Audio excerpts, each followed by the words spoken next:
بالنسبه للسوشيال ميديا ليكي تجربه معها، بالنسبه من وجهه نظرك ليها سلبيات ولا ايجابيات؟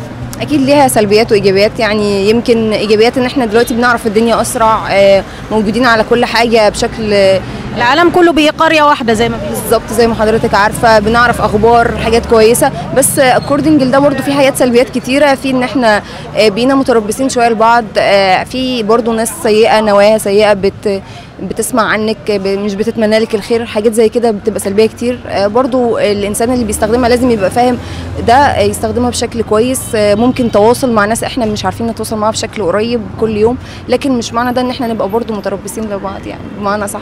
برضو بيبقى في اخبار سيئه مش بتيجي على نفسيتنا احنا بشكل مش حلو، ما نبقاش على طول متاثرين بالاخبار. يعني زي ما احنا دلوقتي بنشوف اخبار غزه كل يوم، بنلاقي ان احنا نفسيتنا حطينا في مود مش حلو خالص. فلو شخص بيعكس عليه في شغله وحياته ونفسيته، ده هيأثر عليه. فبرضه لازم يبقى ليها وقت محدد في حياتنا. اكيد، يعني السوشيال ميديا لازم يبقى فيها تنظيم شويه في الاستخدام. ده وجهه نظرك. طب بالنسبه للسوشيال ميديا وتأثيرها على الاطفال، من وجهه نظرك ايجابياتها اكتر ولا سلبياتها اكتر بالنسبه للاطفال؟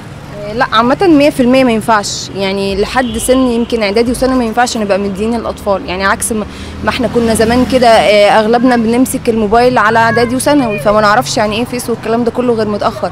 لكن لما طفل هيبقى في سن ابتدائي واصغر، بيفتح اي حاجة قدامه، يوتيوب، فيس، مش عارف ايه الصح من الغلط، ما خدش الدايركشن من اهله الصح ان هو يعرف. يعني بالنسبه للاطفال السلبيات اكتر من الايجابيات بكتير.